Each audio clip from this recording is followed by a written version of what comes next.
Right. So as all this sex seems to be very much in the media at the moment, and people who are thinking they're this thing and that thing and the other thing and binary, and we're all confused.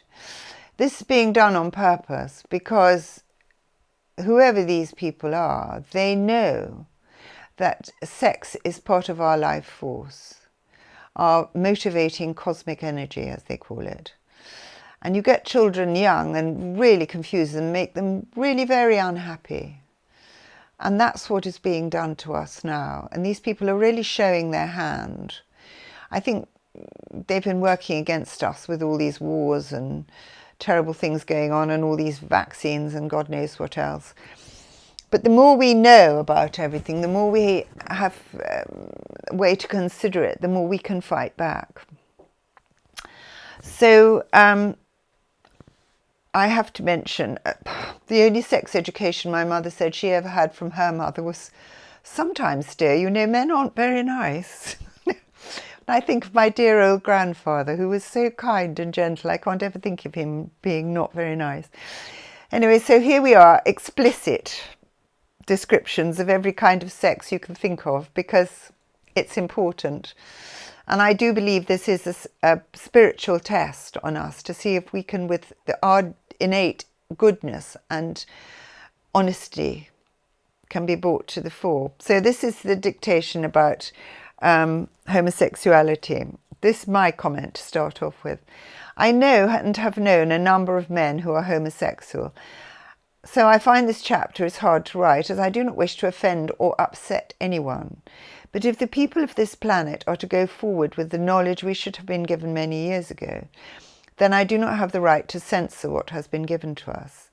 I do not think that any man or woman is exactly happy about being homosexual and feeling very attracted to their own sex. Most of them have to inform you of their sexual persuasion the moment they meet you, even though it's mostly immediately apparent and irrelevant to most of us who are meeting them for the first time. However, in the dictation about human sexuality and also the short passage about procreation, it mentions that sex is entirely involved with the life force and with an individual's spiritual strength. Those that misuse it unintentionally weaken themselves, in that men become less manly and women less feminine, and this follows us into subsequent lifetimes. Most live yet another homosexual lifetime, followed by another and another, to the extent that they may have to be sent back as a very unsuccessful member of the opposite sex. Those of us who are selected to be male are suited to be so, and likewise those of us who are selected to be female, and each sex has a very different but complementary task to play in nature. Men and women help each other. The saddest thing about a number of lives as a homosexual is that we are none of us just our sexuality. We all have very complex personalities. Many of us are very talented in all manner of ways, or are extremely good businessmen or women, and have much to contribute to humanity. So without knowledge, we have continued on making the same mistakes lifetime after lifetime. The tragedy is that if a man or a woman is sent back to be a member of the opposite sex as a punishment, or because they have so weakened themselves that they are not suited to remain in their intended gender, they are stripped of their gifts and talents and put into very lowly lives to start at the lowest rung of humanity, in the hope that they will still, in the end, succeed in that sex. However, if someone is homosexual, but is a good person who tries hard to help others and does a lot of good in the world, those that guide us will endeavour him to turn him away from homosexuality by combining his entity with that of a female horse who is at the end of her horse lifetimes. It is apparently the senior female matriarch of a herd of horses who lays down the law in the herd, while the stallions are concerned with their power progression and the physical protection of the herd. It's been explained in these dictations before that we are all the combination of many different animal entities and their experiences over perhaps more than 1 million years, and those of us who are horse people never turn easily to homosexuality. However, this may or may not be successful. The individual to whom this help is given may, without this knowledge, return to being homosexuality, as it has been his practice in many previous lifetimes. There are, of course, other factors that result in men and women turning to their own sex for comfort, and all this is taken into consideration. Some women have been in abusive relationships with a male relative or partner, and the revulsion and perhaps fear and dislike of men has stayed with them. There are the men who have been abused, or many men who have been involved in terrible wars since the dawn of time, and have entered a monastery to live a succession of quiet, contemplative lives, completely without female company, and grow used to finding women completely strange to them. But such is the drive and need for sex in men that they may eventually turn to another man or men to assuage this need. There are some men who, for one reason or another, find themselves impotent. Some of these have graduated towards homosexuality, as they are persuaded if they cannot perform with a woman, they must be homosexual. They usually end up as the passive partner and are set on a path to self-destruction. Another factor to be considered is that all creatures, whether they be animal or human, need love and affection, and that shapes our characters and our outlook on life. We are only just getting used to the concept of reincarnation and perhaps find it difficult to imagine that we have had any other lives before our present one, let alone many, many, many lives over millions of years. Even in the Western world, life is only just becoming worth living for the majority of the population. The last few thousand years that we have had any certain historical knowledge about being a catalogue of wars, starvation, want and cruelty for the majority of us. So even if we have loving families in this life, we have all had times when we have not. Those of us who are lucky enough to have come from strong family clans, and thus a succession of loving, happy families, do not feel the need to turn to sexual perversions for gratification.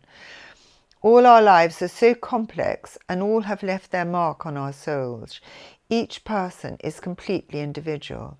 So there are many reasons, and we all deserve the right to know how to set ourselves on track to go forward as happy, fulfilled people, surrounded by the love of our families, because many lifetimes in which we keep to our own sex and have no children also means that in the end we have no genealogy through which to be born, and so cannot live again on this planet. The inevitable result being that our complicated souls are put into store, carefully labelled, and possibly sent to a planet on the other side of the universe, where they have only the most basic civilization. So I hope that most of us will read all this and consider it as it has been written in the spirit of kindliness, and in the hope that it will help us move forward as a planet. It is not written as a criticism, but in the hopes that we can all come to some form of happiness, not only in our present life, but if we are lucky enough, our future lives as well. This is the age of Aquarius, and it's about gaining knowledge. Before I go on to the dictation of homosexuality, I'll mention Peter Tatchell, who is a very strong member of Stonewall, the homosexual organization. And he's somebody actually I think is very well-meaning and extremely clever man. And he is a man who, if my information is right, and only he would know that, he was in the 10th century. There's a famous story of Eloise and Abelard. I think it was in the 10th century, and I think he was employed as some sort of tutor to the Cardinal of Paris's daughter, who was his niece. He was probably her father, and they fell in love and married secretly. And the Cardinal was appalled and furious because he wished his daughter to marry somebody much better than her tutor, or much more socially ahead of that. So poor old Abelard was set upon by the Cardinal's men and castrated. And as a result, he decided that he could no longer be a husband to Eloise, and he entered a monastery. But he didn't just stop there. He became a great critic of the church, and very important man. He's a very reasonable, clever person. Eloise then decided if she couldn't have him, she wouldn't marry anybody, and she went to be a nun. It was very sad. And they continued to write to each other for the rest of their lives. However, after that life, Peter Tatchell has had umpteen lives as a monk. I don't know how active he is as a homosexual, but anyway, that has sort of gone on. That's his business. But he is a man who really that should never have happened to him. You'll see as all these dictations go on that there's not been an entirely kindly hand running our planet, and that some of the most important men and women who should have done great things in the world have been destroyed in some way. I believe there were around 1,000 people, both men and women, who have come from higher planes, who were sent into this world, or who are sent into this world to be rulers, royal people, and to help the people of this world. And of course it hasn't happened. Most of them have been lost, but my sources are trying very hard to find them, and they hope that this knowledge will be accepted widely in our planet, and that we will sort it out, because we're the only ones that are going to. But the man that Peter Tatchell is now should have married many times. He should have been helped to marry and have families, and he should have done much in the world. I don't know any of his other lifetimes since that one. And, and have the support of a wife and family with the things he was doing, because being in the public eye is not easy. But that has not happened to him. Anyway, I hope he won't mind me mentioning this if he ever comes to hear about it. And I hope perhaps he'll research it and see whether it means anything to him. Because when somebody tells you something like that, if it is actually true, it's in your soul, and you know it is. I've been told about some of my lives, and I've gone and read about them, and I've suddenly thought, gosh, my mother was telling me, I was reading about somebody I was supposed to have been in the 12th century, and I said to my mother, gosh, wasn't she horrified by that? And my mother said, oh no, they were all awful in those days. And I thought, yes, she was, and I still am. So anyway, I'll continue with this dictation about homosexuality. Now, and they're not kind about this, I have to say.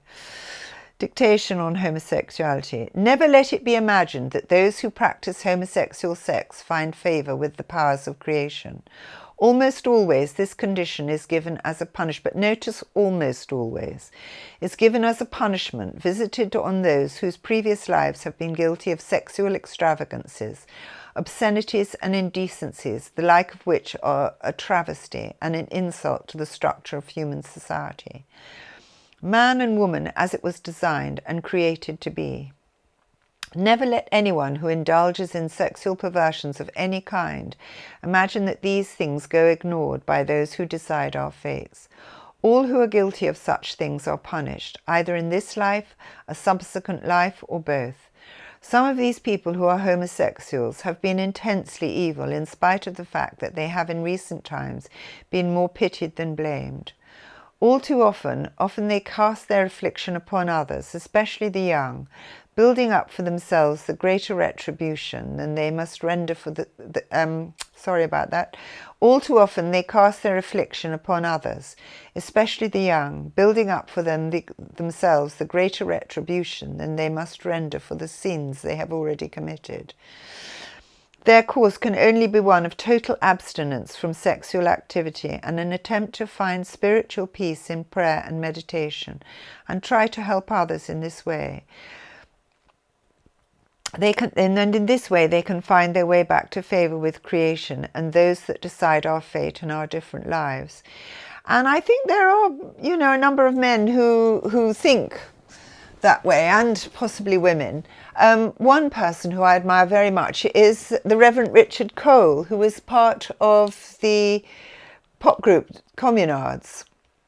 And he was being interviewed on the television one day, and I thought, I don't want to watch him. And then he sort of drew me in. I thought he was he's a marvellously talented musical man and obviously very clever at what he does.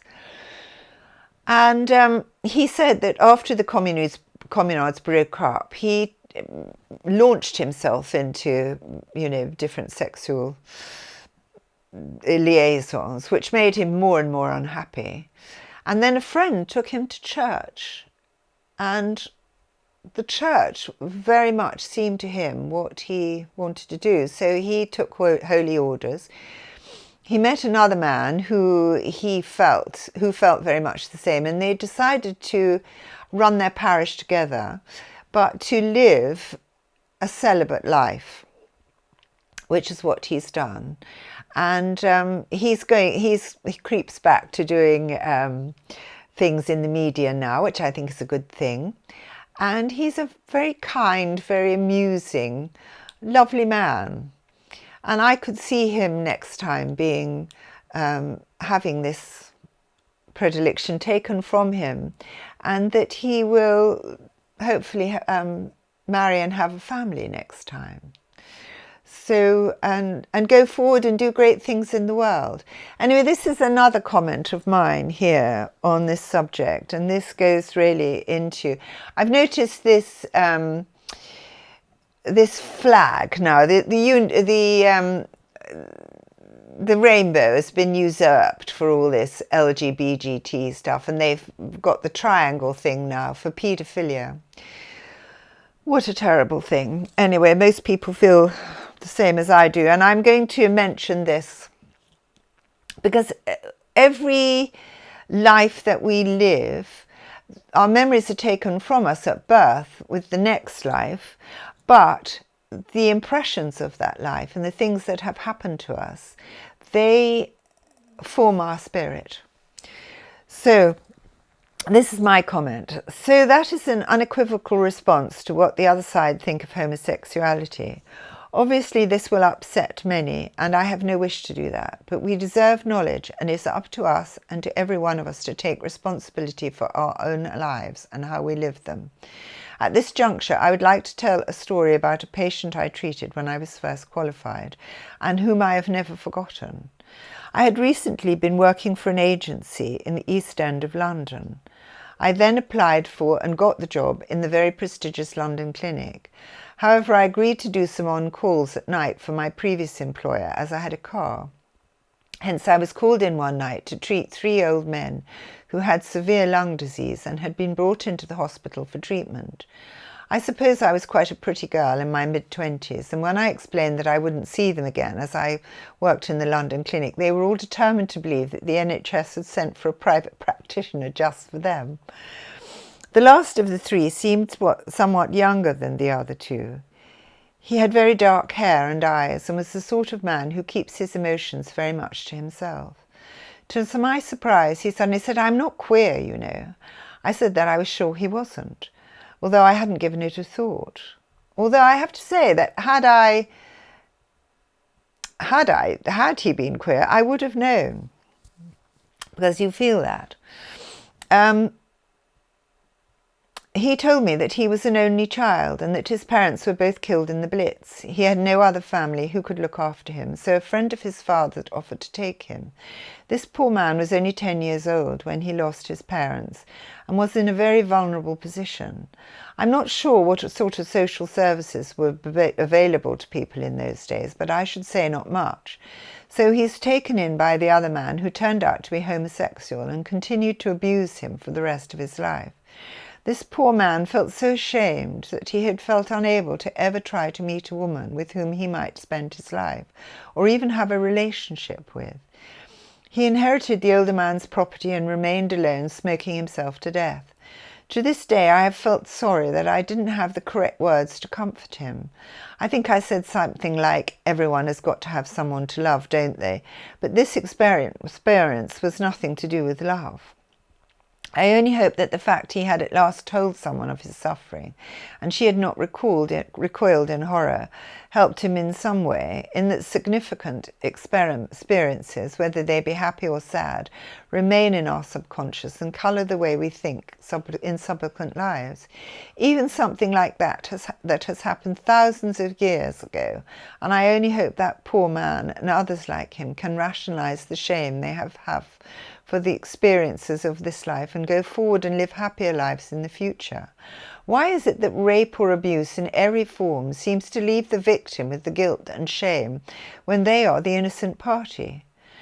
At this point, I wish to stress that I am sure that the majority of homosexual men would be horrified to be accused of preying on children, and that all have come to be homosexual from different roots.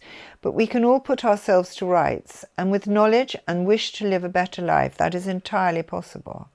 But at this point, I wish to tell another story to illustrate how significant experiences can still be affecting us thousands of years into the future. A few years ago, Hugh Grant played the part of the late Jeremy Thorpe, the glamorous old Etonian Liberal MP who was accused by a former sexual partner of his, Norman Scott, of trying to murder him. I remember the case being very much in the media, and when the series was featured on television, I started to watch it, feeling that Jeremy Thorpe was dead, and that in all probability Norman Scott was trying to blackmail him, and that we should leave it alone. So when the first episode got to the part where Hugh Grant, Jeremy Thorpe, appeared in Norman Scott's bedroom with a pot of Vaseline, it was too much for me, and I changed channels, intending to watch no more. Apparently Hugh Grant said that his father had turned off at the same point. However, several weeks later, BBC was rerunning the last series, and I turned on my television to find myself completely drawn in by it. I came in at the part where Jeremy Thorpe was being asked by his lawyer, who was also bisexual, why he'd kept Norman Scott around so long, the answer being that Norman Scott was vulnerable and that casual homosexual sex was dangerous. After the episode was over, the BBC ran a documentary made by one of their journalists. Apparently, when Jeremy Thorpe won his case against Norman Scott, the journalist was told to drop his investigation, but he had kept the work he had done. And when the BBC made the mini-series about the case, he decided to revive his work and present it to the BBC again. He found the MP who had given evidence on Jeremy Thorpe's behalf and had helped him win his case. The MP was now living in some splendour in California and felt safe enough to admit that he had lied to save his friend. But what struck me was that he found Norman Scott. He was still alive, still looking after horses, and was living in Dorset and had 11 dogs. Norman Scott agreed to be interviewed, and I thought what a brave man he was. He said that he only wanted to get his national insurance number, which he never got, and that Jeremy Thorpe had tried to have him killed 5 times. Once he started trying to distance himself from him. He felt that the establishment had closed around Jeremy Thorpe and he was made to look a fool, which from my recollection of the case I would say was the truth. What I found surprising was that he said in the interview that he was not homosexual, but one could be forgiven for thinking that he was. And if he was not homosexual, why did he capitulate to Jeremy Thorpe's advances? Another man would have been more likely to punch him. But according to what I have been told, Norman Scott is still being driven by his having been a slave in Roman times. He has had many lives since then, but what happened more than 2,000 years ago has left a profound mark on his soul. My readers will just have to believe me when I say that he was once Antinous, who was the child slave of the Emperor Hadrian. Hadrian came across Antinous when he was 51, and the child was aged only 6, or slightly older, it depends on your historical source. We tend to assume that homosexuality was an accepted practice in ancient times and not at all frowned on. I do not think that any of us have stopped to consider what it must have been like to be bought by a powerful man or woman and used in any way that took their fancy, no matter how bestial or cruel, and the poor slave had no protection of any sort. The Emperor Hadrian was considered a good emperor, and the Roman Empire prospered under his reign. He and his wife cordially hated each other, and she refused to have children by him. In any case, he preferred men. But when he met the 6-year-old Antinous, he kept him with him constantly, and from what one can glean of their relationship, Hadrian adored him. So you would imagine that if Antinous had such a hold on the emperor, and that he would have gained some sort of personal power over him, and could have interceded for others with the emperor, thus making himself rich and powerful in his own right. But Antinous has no historical voice or power, and no one knows anything about him. He's a shadowy, historical figure in the emperor's life, and his thoughts and actions are a mystery to us. And any of the statues of Antinous of the time always show him looking down. The emperor travelled a great deal, and wherever he went he kept Antinous with him, and it was while they were in Egypt that Antinous went off the back of the royal barge. He was estimated to be between 19 and 23. No one knows if it was murder, an accident, suicide, or if he was an offering.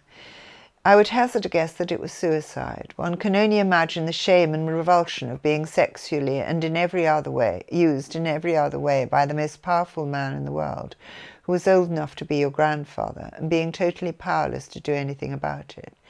So when a powerful man again came into his life and took advantage, he went into automatic mode and probably was mystified as to why he let the situation occur in the first place.